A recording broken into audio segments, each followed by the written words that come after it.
It was a normal Monday afternoon in the town of Moore, Oklahoma. Then a super tornado over a mile wide tore through a vast expanse of homes, hospitals and schools, killing dozens and injuring countless more. And tonight, emergency crews continue their desperate search for those lost within the rubble as survivors cling to hope. ABC's David Muir has more. David?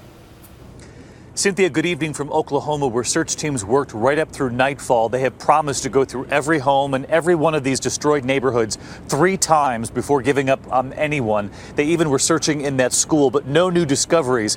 What we have learned overnight, though, is that tornado was much more powerful than anyone originally thought. I mean, obviously, this is the most violent tornado I've ever seen by far. The monstrous tornado that ripped a 17-mile hole through Oklahoma was even stronger than first thought.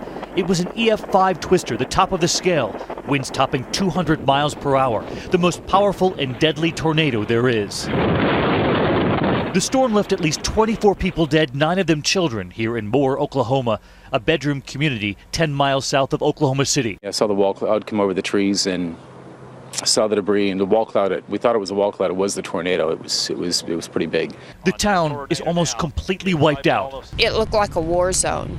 It just looked like bombs had been ignited everywhere. There's a car part in my bedroom, you know. Everything's gone, you know.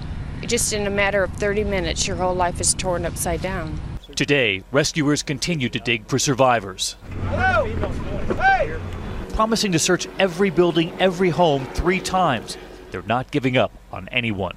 I still have yet to find my F-150 pickup, and I don't know where it's at. And it was full-size 2007 Crew Cab Super Crew F-150, and I don't know where it's at. But no survivors nor bodies have been found since last night. Tragically, the youngest and most vulnerable were also the hardest hit. 2 elementary schools, Briarwood Elementary and Plaza Towers Elementary School, were both in the direct path of the tornado. Children were instructed to stay in the school because it was safer, and most were crouching in interior quarters, hallways of their school, when the buildings took a direct hit. I was in my classroom building, and we were told to get in our tornado precaution systems, but then they moved us to the boys and girls bathroom. I was on the ground, and my ears just went beep, and I couldn't hear anything except cracking and kids screaming. This photo of the Cobb family walking away from the Briarwood Elementary School has become an iconic image of the storm. LaDonna and Steve Cobb, she with a badly bruised eye and a bloodied face, picking their daughters up from school. Jordan was in her father's arms. Just when I tried to get up and I tried to move the bricks off of my leg, and it hurt so much, and and it was and the tornado had not left yet. I was just screaming, help, my leg, and no one could hear me. Children like Jordan stunned by what they've survived. All 5th graders right here! Teachers comforted their students as best they could, as frantic parents rushed to find their children amidst the rubble. And there are still tears. New images of those first reunions. This mother, Trenda, reunited with her son, Camden, who'd been sobbing in the arms of his teacher, waiting for his mother.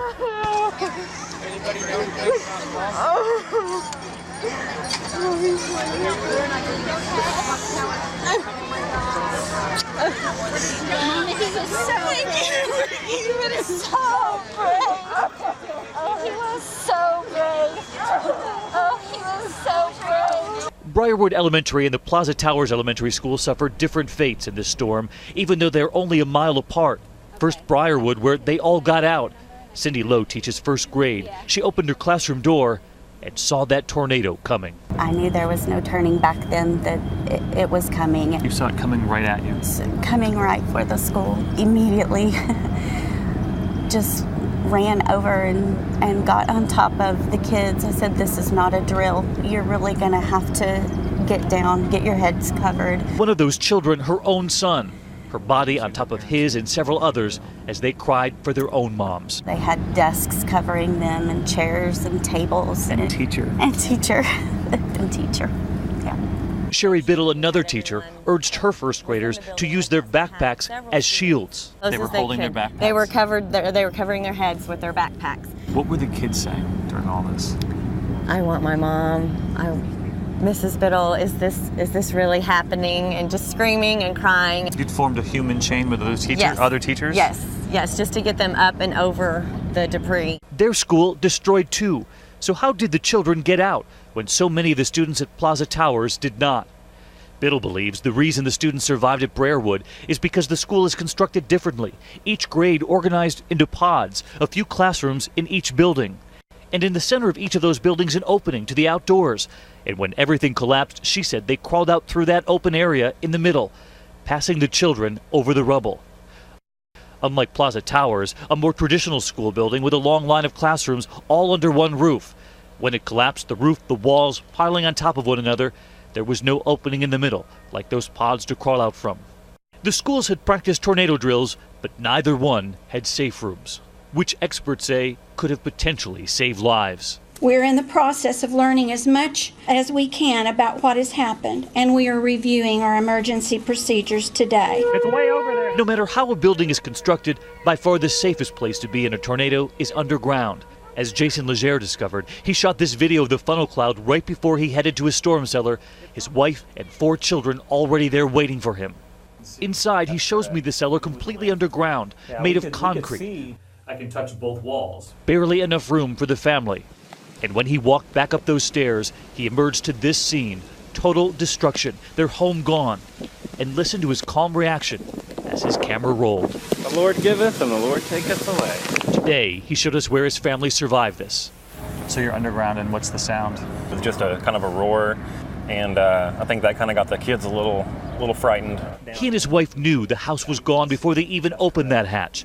His wife warning the children their home was no longer. Every landmark was gone, the trees were gone. It didn't look like my property or my neighborhood. So completely wiped off the map. Yeah, it was pretty much wiped off the map. We have a few pieces standing in our house. Some closets are standing, so might see if there's some clothes we can salvage, but other than that, it's definitely a total loss. Jason Legere was one of the lucky ones.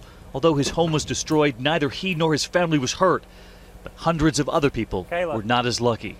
Moore, Oklahoma is in the heart of what is dubbed Tornado Alley, a swath of states from South Dakota to Texas that are prone to these storms during peak tornado season in May and June. Very large tornado, approximately 1/4 mile wide, maybe 1/2 mile wide. In fact, this is the second time Moore, Oklahoma has been hit like this. On May 3rd, 1999, another EF5 tornado touched down in the very same place. 36 people were killed. The chances of another storm hitting again in such a small town with the exact same path, minuscule, but it happened. Just simply a huge tornado. It all began at 2:40 local time Monday afternoon when the first tornado warning went out. This is horrible. 16 minutes later, the massive EF5 tornado emerging from the skies over Oklahoma. Oh my God. Local news reporters accustomed to seeing funnel clouds were stunned by the tornado's destructive power. Oh my gosh. Oh my gosh, I don't know if people lived in that one. Even hardened storm chasers were terrified. Guys, we're in it right now. Okay, drop down! Stop! In an instant, hundreds of homes and buildings obliterated. The enormity of the storm prompted a swift federal response. Last night, President Obama declaring the region a major disaster area, making federal funding immediately available.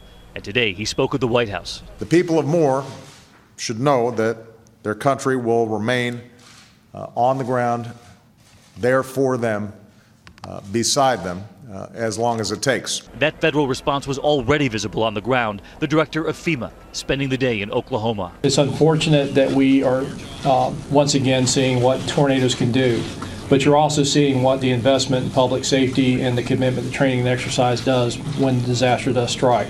And the Oklahoma National Guard was called in to help with the search and rescue effort, using night vision goggles to continue the search long into the night. It's at the white hot right now. If you need to switch, just let me know. But there is little to be done at this point but to grieve the lives lost and a community now starting to rebuild.